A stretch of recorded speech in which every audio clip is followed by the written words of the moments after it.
Hello and welcome to another episode of In the Trenches with Gang Green. I'm your host, Bubbs. Today is Wednesday, April 10th. Hopefully everybody is enjoying their day so far. This is episode 294 of the In the Trenches with Gang Green podcast. Today I'm joined by Jake Asman, host of the Jake Asman Show here on YouTube. Jake, thanks so much for coming back on. How's it going, man?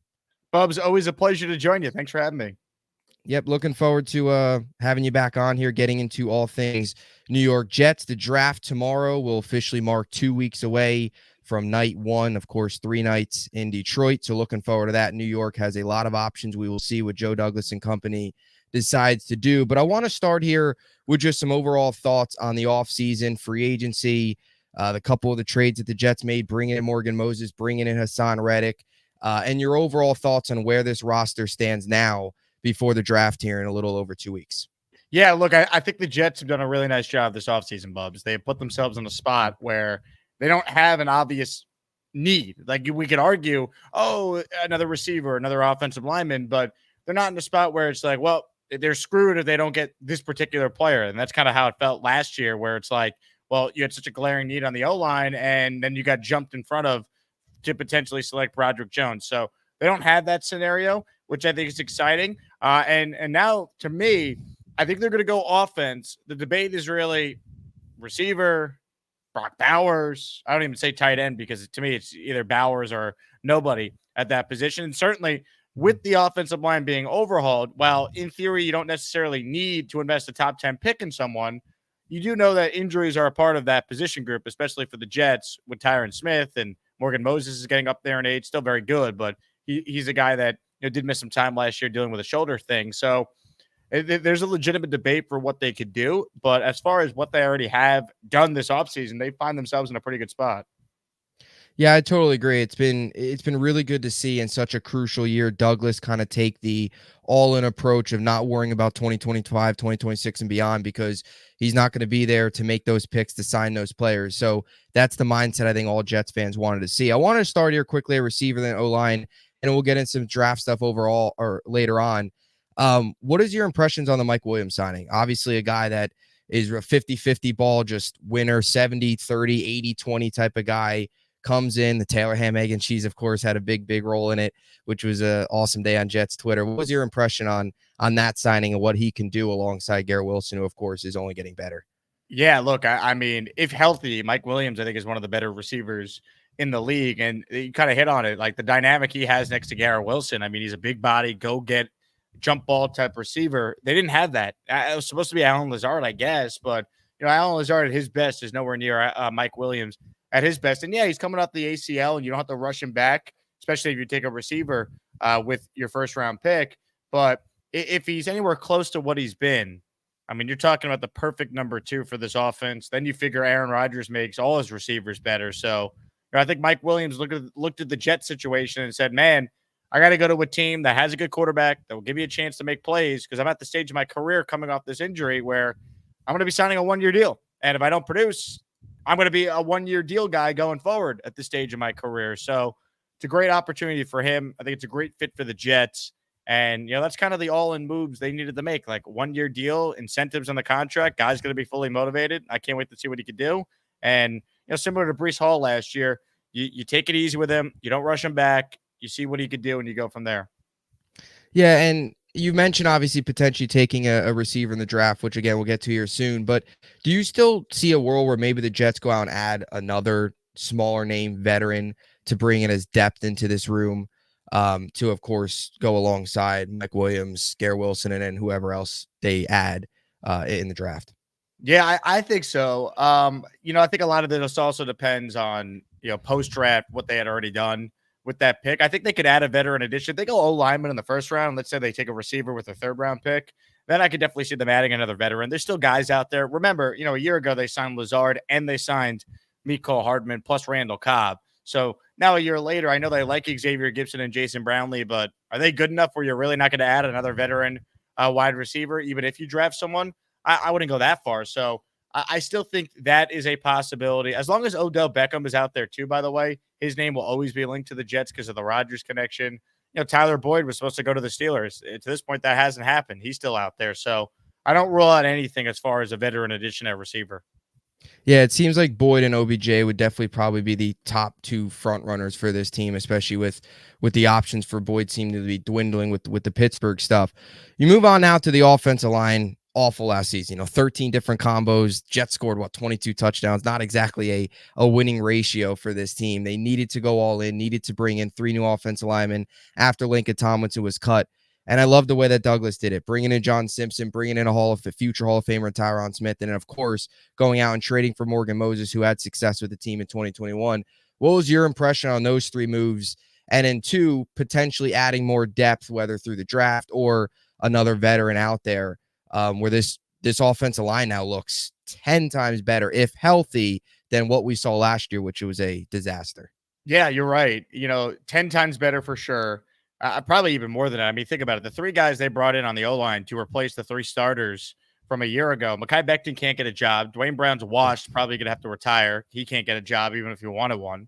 And then obviously Laken Tomlinson, oh, they can't cut him. It creates a hole. At least he plays. Well, the guy stinks. And the fact that he's Yeah. remained unsigned tells you that he stinks. So you got three guys that you brought in that are all good players. Like they're better than what you had, but like Tyron Smith was second team all pro last year. You'd sign for 13 games of him right away this upcoming year. Morgan Moses, Jet fans saw it firsthand. He never should have left. He was really good when they brought him in a few seasons ago. And obviously, John Simpson, I think, is maybe more of the underrated, one of the more underrated moves they've made, Bubbs. He's a guy that is durable like Laken, but actually is tough and adds some nastiness to the running game, especially. So look, if your offensive line is John Simpson being your weakest link, that's pretty good, I will say. Now, injuries certainly will factor in there. We know how that goes when it comes to the Jets and O-line injuries, especially. But at least they brought in guys minus Tyron Smith who aren't injury prone.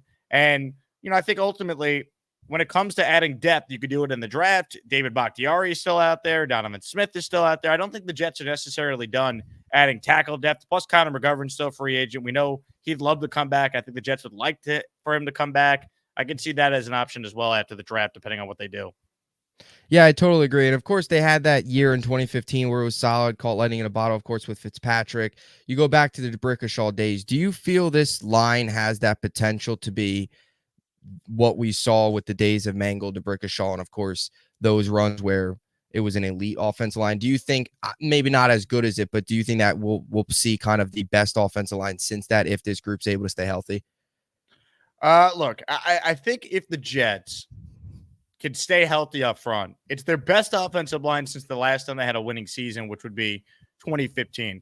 It's a very high bar to clear, though, to be as good as 09 and 10. I mean, you're talking about a Hall of Famer in Alan Faneca, Pro Bowler in Damian Woody, Pro Bowler, borderline Hall of Fame level player, Nick Mangold, Pro Bowler, borderline Hall of Fame level player, and D'Brickashaw Ferguson. So they probably won't be that good, but Mhm.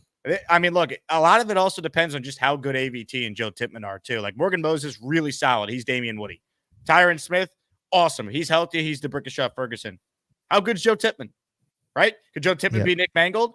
How good is AVT? Could AVT be Alan Faneca? I mean, from what we've seen from AVT, he's got all pro traits. He just has to stay on the field. So it's not the craziest comp you bring up, Bubbs.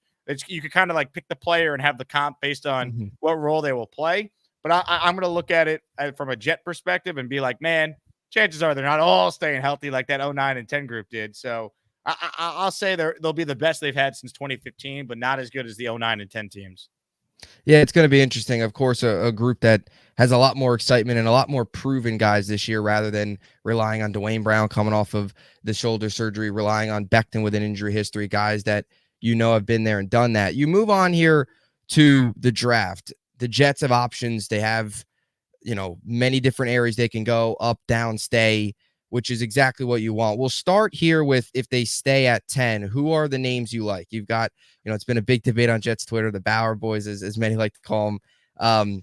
Brock Bowers there at 10. Does a Dunze fall to 10? Do you get a Fashanu or somebody like that falls to 10? Most likely you see Fuaga and lay them there. A lot of different options. If they stay at 10, who do you like and who is your pick?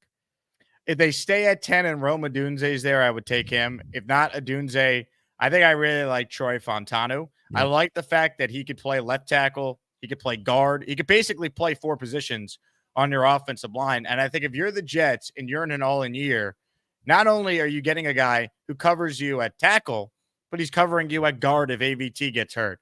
He's giving you a long-term answer at either guard or tackle, which is a need for this team beyond this year. I mean, you look at the Jets right now, I think they'll pick up the option on Vera Tucker, but potentially he's a free agent after next season.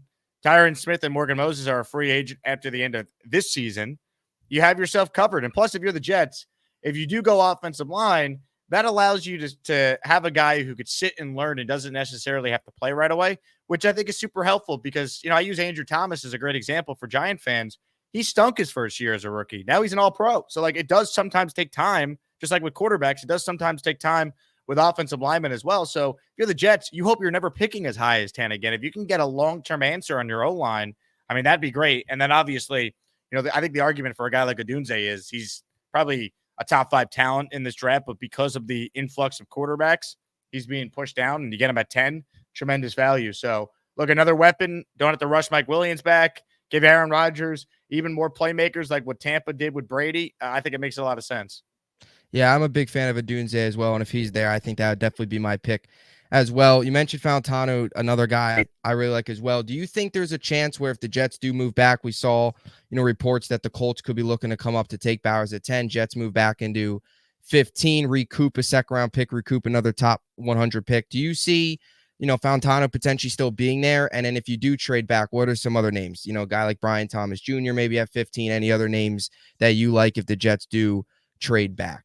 Yeah, I think you look at some of the linemen, right? I mean, Falaga, Latham. How do the Jets feel about those guys? Is Amarius Mims a name to watch because of his physical, just freak-like traits? And the Jets are like, well, if we're going to trade down, let's take a guy who's got tremendous upside and he doesn't need to play right away, which maybe is the best case scenario for a guy like Amarius Mims. He didn't have a ton of starts in college. So he's a name I think not enough people are talking about. You mentioned Brian Thomas. Honestly, Bowers in a trade down is a possibility too. Everyone's like, take him at 10. Well, what if the Bauer boys get their wish, but the anti-Bauer boys are like, all right, we'll take them, but we'll take them at 15 so we can get an extra third, and then we could trade back into round 2 and get a receiver or get an offensive lineman that way. So they have options, man. What I hope is, look, if they take a great player at 10, no one's going to care. But selfishly, as someone who covers this team and talks about them every day and just wants to see some excitement, I hope they either trade up for one of the big 3 or they're trading back and getting extra picks. And then night 2 is a lot of fun because Douglas is trying to, maybe get back into round 2 at that point. So I'm excited to see what they do, but there's a bunch of really good players in this draft at positions of need for the Jets. And I think that's what's so exciting. Yeah, I totally agree. It's the options. It's all the different things that Douglas can do that makes it really exciting. Now, you mentioned trading up. It doesn't seem as realistic, but if you do get a world where you get the run on quarterbacks top 3, Marvin Harrison falls, Malik Neighbors, falls, one of those guys. What is your, I guess, level of actually thinking it's going to happen that they would trade up? And who would be your preferred guy? Because there's been some debate of who is the number one. For a while, there was Marvin Harrison Jr., but Malik Neighbors has done a lot of really good things in the offseason programs. Who do you like there if they do trade up and take a Malik Neighbors, take a Marvin Harrison Jr., one of those big-time weapons? Yeah, if they trade up, I mean, I would take Marvin Harrison Jr., obviously. I don't know how realistic that is. To me, if they could get Neighbors in a trade up, I would seriously consider it. I think Neighbors, I don't think there's a big drop off between him and Harrison when I watch guys. I'm not, I'm not a coach, I'm not a scout, but just I watch Malik Neighbors. I see Garrett Wilson, man. That's my comp for him. Or I think Dom C of Talking Jets said he's OBJ on the Giants. Like that type of explosive player, route running off the charts. I mean, like, I think if Garrett Wilson had better quarterback play, he's a top 5 receiver in the league. So if you tell me I can get a carbon copy of that guy or OBJ with the Giants, sign me up. And Odunze, I think his comp is like, Devontae Adams or like Brandon Marshall. Like he's that type of receiver. So I'm good with either one. It feels like Odunze is more likely to be the third guy taken, which means maybe you only have to move up to, let's say, 8 to get in front of Chicago to get him. So maybe from a value standpoint, it's like, well, we got to trade next year's 2 to get Neighbors. We only got to trade a 4th this year and like a 5th next year to get a Odunze. We do that with Atlanta instead. So I'm on board with any all-in type of move. I think with the exception of I would really prefer to not trade next year's first. If they do it, it is what it is. I want to enjoy the ride. You hope that pick is 32 a year from now, and who cares? But Yeah. I would like to make a trade up without having to trade away next year's first rounder if possible. Yeah, I agree. And history tells us, taking an LSU receiver, you're probably going to have a good chance of succeeding with Justin Jefferson, Jamar Chase, OBJ, some of the recent ones. So lots of excitement there. I want to just move on here to two quick other notes to touch upon. Hassan Reddick, of course, got traded You have the whole Bryce Huff situation. He goes to Eagles. Essentially, they swap pass rushers. You heard about Shaq Barrett, Jadeveon Clowney, Yannick Ngakoue, but the Jets went out and got the big fish. Hassan Reddick right now, for what the Jets are, fits the window of what they need more than what Bryce Huff does. Better against the run. Guys had fourth in the NFL in sacks over the last 4 years. What is your impression on Hassan Reddick? And do you think this team has potential to be the number one defense in football? I think they do. Look, I mean, you talk about Hassan Reddick. I think best case scenario, Bryce Huff's Hassan Reddick. I mean, Hassan Reddick for a win now team is a better player than Huff. I don't know how anyone could argue that. And I like Bryce Huff. I wanted the Jets to just pay him and keep him. But Mhm. if you weren't going to keep him, you got a guy who's better than him. Yeah, it's a shorter amount of time you'll have him. I get that, but who cares? You're trying to win right now. Joe Douglas doesn't give a damn about a third round pick 3 years from now. Think about it. That pick, if I would have suggested on my show, Bubs, Jets should trade for Reddick to replace Huff, and they'll trade a 2026 third rounder Yes. because I don't see it any way, unless there's a bunch of injuries, Reddick is going Yep. to play enough with the Jets' rotation of defensive linemen to warrant a second round pick. I think we're talking about a third rounder 3 drafts from right now. Who cares? So the fact that you got Reddick in here to add to a defense that has had no quarterback helping them on the other side of the ball, they're always on the field. They now get to play with leads. There's a saying you have to earn the right to rush the quarterback. Well, if they're playing with leads, first and second down, you no longer need third and long to be able to pass rush. Teams are going to be playing catch up because the Jets aren't trailing in every game. So the game script is different. They got a chance, if healthy, which is for every team, but they've been healthy on defense the last 2 years. So I'm going to knock on some wood here on my desk and say, if healthy, Bubs, why can't they be the best defense in the league? They were third last year. PFF had them as the number one rated defense. If you just watch the talent and you just watch the games like we did as Jet fans, this defense, if they did not play at their very best, they were cooked. Like that's not the case now this year. It's so exciting, and this defense truly deserves a year in which the offense could do their part. The defense could still be the best unit on the team. They should be. But man, Rodgers being back with this improved O-line, Garrett Wilson, Brees Hall, there's no reason why all 3 phases are now complementing one another, and you go from there. Yeah, as Alex Verdugo said with the Yankees, they're a bunch of dogs. It's, I guess, similar way to put it with the Jets here. They're a bunch of dogs up front. And, you just saw glimpses of what they were able to do last year in that Texans game where they had a big lead and they were all over CJ Stroud. You get that now for more consistent this season. It's going to be great. And you got that whole Eagles article that came out about that Hassan Reddick. All he was doing last year was trying to sack the quarterback, which I I didn't quite understand. That's the kind of the same old Jets mantra. If they trade a guy, now they're blaming this guy for doing his job, but it's interesting. Either way, one more note here. Do you have any bold prediction or one bold prediction here the rest of the way, whether it's draft, signing to close out the offseason? Ooh, it's a good one. Jet related or just any NFL related? Um, I it doesn't matter. Whatever you got, I guess. Because I Let me mean, think. Diggs getting traded to Houston was pretty crazy. So Yeah, I I guess didn't see that anything. coming, and I Yeah. used to cover the Texans, so I didn't see Yeah. that happening. So that caught me by surprise. Let me think. I mean, I would say like the Jets signed Bakhtiari, but like that's not a big surprise, I don't think. Uh, I was trying to come up with something. What could be crazy coming? I'll give a Giants one. I think the Giants end up taking a quarterback either in the first round or they trade back into the first round. I don't know if they'll do it at 6. Maybe they do if one of their guys is there, or let's say quarterbacks go 1, 2, and 3. Arizona takes Marvin at 4. Giants trade up to 5, one spot, guarantee themselves. Um, the fourth guy. I guess McCarthy would be in theory maybe that guy. I'll say that happens, or they trade back into the first round and they take Michael Penix. So I think the Giants are coming away with a quarterback. That's my prediction. Yeah. Just out of curiosity, are you buying into the McCarthy stock? I don't really understand it, to be honest, but Yeah. like I don't think anyone knows how to evaluate quarterbacks, right? Like Yeah. no one had CJ Stroud having the greatest rookie season ever. Like the Texans didn't even want Stroud. They wanted Young. They tried to trade up and get him. They couldn't.